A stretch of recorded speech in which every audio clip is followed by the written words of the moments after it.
नमस्कार दोस्तों। पिछले 4 दिनों में भारत में जो हुआ है वो अमेरिकी राष्ट्रपति के बयान के ठीक उल्टा है और इससे साफ हो गया है कि अब दुनिया की सबसे बड़ी टेक कंपनी एप्पल भारत को लेकर मन बना चुकी है और अमेरिका की मर्जी अब ज्यादा मायने नहीं रखती है।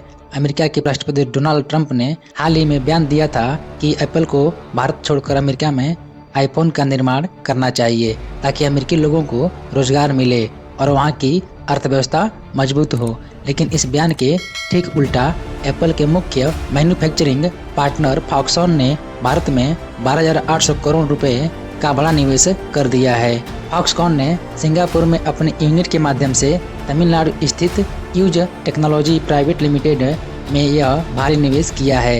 यह निवेश 14 से 19 मई के बीच केवल 5 दिनों में किया गया। जब ट्रंप का बयान चर्चा में था, इस कदम से यह साफ हो गया है कि एप्पल और फॉक्सकॉन अब व्यापारिक निर्णयों को किसी देश के राजनीतिक दबाव के बजाय मुनाफे और लॉजिस्टिक फैसलों के आधार पर ले रहे हैं। भारत में उत्पादन लागत अमेरिका की तुलना में बहुत कम है। यहाँ सस्ती लेबर, स्थिर राजनीतिक माहौल और केंद्र सरकार की मैन्युफैक्चरिंग को बढ़ावा देने वाली योजनाएं जैसे PLI production linked incentive scheme कंपनियों को आकर्षित कर रही है। भारत सरकार का मेक इन इंडिया अभियान भी विदेशी कंपनियों को भारत में निवेश के लिए प्रेरित कर रहा है।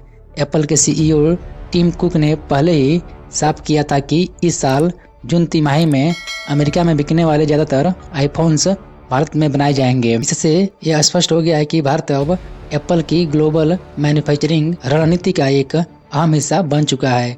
चीन के साथ ट्रेड वार और वहाँ की राजनीतिक अस्थिरता के कारण एप्पल ने अपनी सप्लाई चेन को वियतनाम, भारत और दूसरे देशों में फैलाना शुरू किया है। फॉक्सकॉन के अलावा भारत में टाटा इलेक्ट्रॉनिक्स और पेक्ट्रॉन भी आईफोन निर्माण में लगे हुए हैं। इसका मतलब है कि भारत में एप्पल का मैन्युफैक्चरिंग इकोसिस्टम मजबूत हो चुका है। पिछले 1 साल में भारत से $22 अरब के आईफोन्स का एक्सपोर्ट हुआ है, जो पिछले साल की तुलना में 60% ज़्यादा है। यह भारत को न सिर्फ मैन्युफैक्चरिंग हब बल्कि एक ग्लोबल सप्लाई सेंटर बना रहा है। फॉक्सकॉन सिर्फ तमिलनाडु तक सीमित नहीं रहना चाहता। कंपनी अब कर्नाटक, तेलंगाना, महाराष्ट्र जैसे राज्यों में भी प्रोडक्शन यूनिट शुरू करने की योजना बना रही है। इसके लिए राज्य सरकारों से बातचीत चल रही है। फॉक्सकॉन भारत में आईफोन के अलावा एयरपॉड्स और एप्पल वॉच की असेंबली भी शुरू कर सकता है। मैन्युफैक्चरिंग के साथ साथ एप्पल अब भारत में अपने रिटेल इंफ्रास्ट्रक्चर को भी बढ़ा रहा है।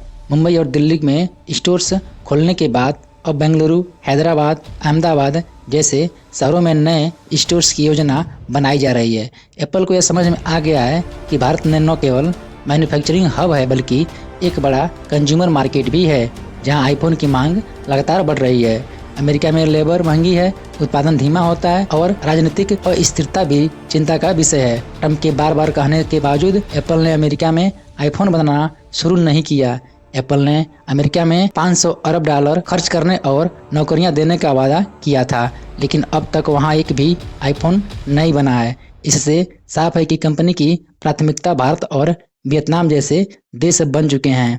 फॉक्सकॉन का यह बड़ा निवेश ट्रंप के बयान के ठीक बाद आया है, जिससे यह साफ जाहिर होता है कि अब कंपनियां राजनीतिक दबाव से ऊपर उठकर व्यापारिक साझेदारी में फैसले ले रही है। भारत को मिले इस निवेश से यह भी जाहिर होता है कि अब दुनिया की बड़ी टेक कंपनियां भारत को भविष्य का मैन्युफैक्चरिंग हब मान रही है। फॉक्सकॉन का यह निवेश सिर्फ एक आर्थिक निर्णय नहीं है, बल्कि यह भारत की बढ़ती वैश्विक हैसियत का प्रतीक है। इससे हजारों नई नौकरियां पैदा होंगी और भारत का तकनीकी क्षेत्र और मजबूत होगा। साथ ही अमेरिका और चीन दोनों को यह संदेश भी है कि भारत अब एक मजबूत विकल्प बन चुका है, जिसे नजरअंदाज नहीं किया जा सकता। एप्पल और फॉक्सकॉन के इस कदम ने दिखा दिया है कि भारत सिर्फ अब एक बाजार नहीं बल्कि एक ग्लोबल मैन्युफैक्चरिंग पावर बनता जा रहा है। ट्रंप की बयानबाजी चाहे जितनी तेज हो, लेकिन असली बदलाव भारत की फैक्ट्रियों में हो रहा है। आने वाले समय में देखना होगा कि एप्पल भारत में और कितना यूनिट्स लगाता है, लेकिन फिलहाल तो यह साफ है कि भारत अब एप्पल की मैन्युफैक्चरिंग रणनीति का केंद्र बन चुका है। आप क्या सोचते हैं? क्या भारत में टेक मैन्युफैक्चरिंग का अगला ग्लोबल हब बन सकता है? कमेंट में अपनी राय जरूर बताएं। जय हिंद, वंदे मातरम।